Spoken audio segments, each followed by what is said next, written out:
Ikusiko dugu orain, nola kudeatu erabiltzaileak Google Workspace administratzaile konsola. Bueno, sartzen bagara administratzaile konsolan, hemen daukagu usuarioz erabiltzaileak, eta baditugu aukera batzuk, añadir, gehitu bat, kendu bat, eguneratu, eta sortu elbide bat, elektroniko bat, alternatiboa, alias bat edo. Venga, ikusiko ditugu, importanteenak, bale? Eta zerratzen badugu zuzen usuarioz gainean, erabiltzaile gainean, hor agertuko zaizkigu erabiltzaile guztiak, ditugun erabiltzaile guztiak. Eta gogoratu aurreko bideoan ikusita. Baditugu hemen, unitate batzuk eginda, eta aplikatu alditugu, edo sortu alditugu, edo zabatu, edo kendu erabiltzaileak unitate batean, edo guztietan.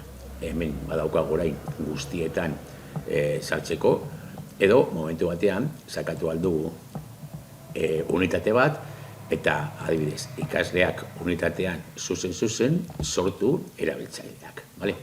Noski hemendik kudeatu ditugu dauden guztiak, begune04.net da orokorra eta hor egongo dira guztiak, Classroom Jesuit barruan, ez dago inor, ikasleak barruan zeuden taldeak eginda, eta orduan hor egongo dira erabiltzaileak agian, edo batean, hemen daude guztiak, joan aldugu eta irakasleak. Azteko, beti eta beste gauza batzuk gero egiteko, beste gauza batzuk kudeak etxeko, kokatu behar gara nahi dugun unitatean. Adibidez, sortuko dugu bat hemen, adibidez hemen lehenengo zikloan. Ez dago inor, sortuko dugu hor barruan erabiltzaile berri bat. Eta hor daukagu gehitu erabiltzaile berria, eskatuko dugu bere izena eta bizenak, adibidez jarriko diot ikasle jarriko dut 26, hemen abizenak nahi duzuena, eta hemen zuzen ematen diguia elbide bat, ikasle 76@begunezerola.net. Hemen daukagu alternatiba bat idazteko, baina normalean ez dugu egingo, eta sakatzen badugu kudeatzeko, hemen ikusi aldugu zein unitatean sortzen ari garen, hemen editatu aldugu eta aldatu unitatea momentu batean, igo aldugu irudi bat, perfilerako, eta hemen badaukagu gero automatikoki egin pasaitza, ala guk sortu pasaitza. Normalean guk sortuko dugu pasaitza, eta gero sakatuko dugu hori eskatu erabiltzaileari aldatzeko pasaitz hori sartzen den lehenengo aldiz. Hori da normalean egingo duguna. Venga, egingo dut añadir edo gehitu erabiltzailea, eta egite egongo da. Eskatzen dit pasaitza, baina ziurtatzeko nire ezela.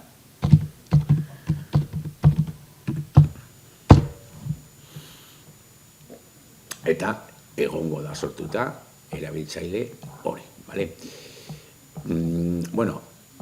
Bigarren aukera da eguneratu blokean erabiltzaileak. Sakatzen badugu hor, baditugu 3 pauso, erabiltzaileak igotzeko era masiboan, hori da, Excel bat edo CSV bat sortzeko, eta igotzeko erabiltzaile guztiak. Horretarako egingo duguna izango da, azteko deskargatu CSV artxibo hori, edo dauden erabiltzaileekin, edo zuriz.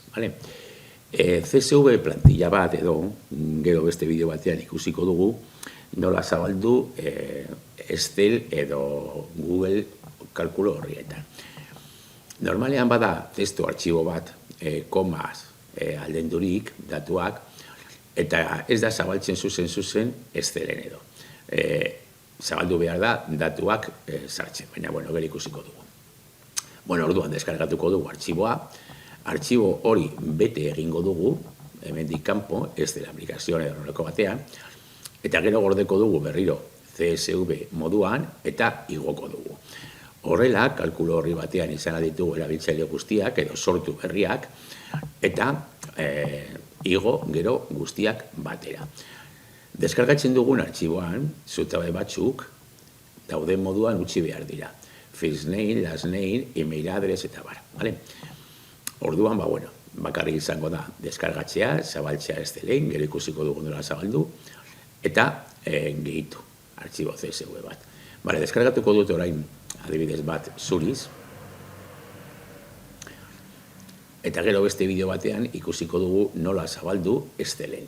Venga, deskargaz barruan, users, hor gordeko dut. Vale, gorde. Gero ikusiko dugu nola editatu artxibo hori, eta gero bakarrik igo beharko dugu. Venga, orain kanzelatuko dut. Hemen deskargar, erabiltzaileen informazioa deskargatu, berdin, bale? Informazioa hori osoa deskargatuko dugu, eta hemen bai daukagu aukera deskargatzeko kalkulo horri bezala edo CSV. Hemen errezagoa izango da deskargatzea Google kalkulo horri formatua, hobeto zabaltzeko. Eta hori izango dugu erabiltzaileen informazio osoa. Eta hemen gehiago, aukera gehiago, badaukagu gauza pare bat, baina frogatu dituzue, orain ez dugu egingo, bale? Bakarrik hemen permitir que los usuarios editen su perfil, bere perfila editatzeko, argazkia aldatzeko, eta bale. Orduan, bueltatzen bagara erabiltzaileetara, bale? Berriro, administrazioara eta erabiltzaileetara, hemen ja gehitu bat egin dugu, eta hemen kendu, bat, esan aldiogu izena edo helbidea, eta kenduko dugu erabiltzaile hori. Berdin hori gehitu erabiltzaileak jartzen bagara, itxiko dugu orain, hemen bakoitzaren ondoan badaukagu beste aukera bat. Gehitu talde batean, bidali e-mail bat, suspenditu erabiltzailea, kontuz ez da gauza berdina, suspenditu ala ezabatu.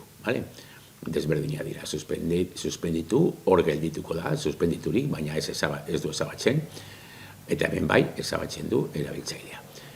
Eta restaurar datuz, datuak aldatu egin badira, aldatzeko.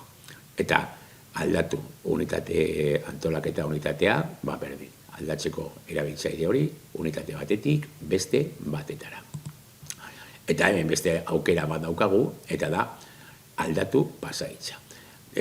Hori askotan gertatuko zaigu, baten batek galtzen du pasaitza, eta orduan hemen aldatu pasaitza, jarriko diogu berriro edo sortu edo generatu bat. Hori da, erabiltzaileekin egin alditugun gauzarik importanteenak. Askotan tokatuko zaigu erabiltzaileekin jolastea, sortu edo ezabatu, eta honen bidez egingo dugu.